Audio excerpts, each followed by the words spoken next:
তো আর কিছুক্ষণ পরে দেখতে পাবে আমাদের মাধ্যমিকের রেজাল্ট, আমাদের ওয়েস্ট বেঙ্গল সেকেন্ডারি রেজাল্ট, ঠিক আছে, মানে আমাদের মাধ্যমিক রেজাল্ট 10টা 15 হলে রিলিজ হয়ে যাবে আমাদের মাধ্যমিক রেজাল্ট। তো তোমরা কী করে মাধ্যমিক রেজাল্টটা চেক করবে যারা যারা মাধ্যমিক ক্যান্ডিডেট আছো? তো চলো তোমাদের দেখিয়ে দিই। সবার প্রথমে তোমরা ওপেন করবে গুগল, ঠিক আছে। তো আমি গুগল ওপেন করলাম, এখানে সার্চ করবে West Bengal, West Bengal, West Bengal মাধ্যমিক রেজাল্ট, ঠিক আছে, ওয়েস্ট বেঙ্গল মাধ্যমিক রেজাল্ট 2026, ঠিক আছে। এটার উপর তোমরা ক্লিক করবে।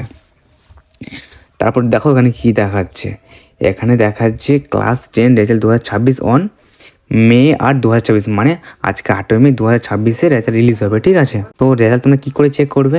এখানে রেজাল্ট চেক করার দুটো অফিসিয়াল ওয়েবসাইট আছে, যেমন এখানে যে wbresult.nic.in এবং wbsewb.gov.in, ঠিক আছে। এই দুটো ওয়েবসাইটের মাধ্যমে তোমরা রেজাল্টগুলো চেক করতে হবে। এবার রেজাল্ট চেক করার জন্য কী করতে হবে তোমাদের চলো দেখাচ্ছি।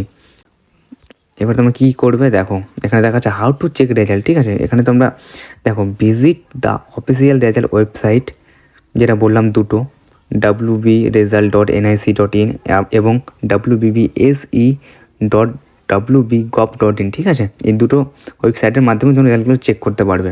তো তোমরা রেজাল্টটা কী করে চেক করবে? লিঙ্কে ঢুকবে, তারপর ক্লিক করবে সেই লিঙ্কে, মাধ্যমিক পরীক্ষার রেজাল্ট 2026 লিঙ্ক, ঠিক আছে। তারপর ওখানে এন্টার হবে এবং কী করতে হবে তোমরা দেখো এখানে পরিষ্কারভাবে লেখা আছে, প্রথমে তোমরা রোল নাম্বার দেবে এবং তোমাদের ডেট অফ বার্থ, ঠিক আছে। তারপর ওখানে তোমরা সাবমিট করবে, তারপর তোমার রেজাল্টটা শো হবে, তারপর তোমরা ওখান থেকে ডাউনলোড করতে পারবে, ঠিক আছে। তারপর তোমাদের স্কুলে গিয়ে সেই রেজাল্টটাকে রিসিভ করতে হবে, ঠিক আছে। তো তোমরা এইভাবেই রেজাল্ট চেক করো। টাটা।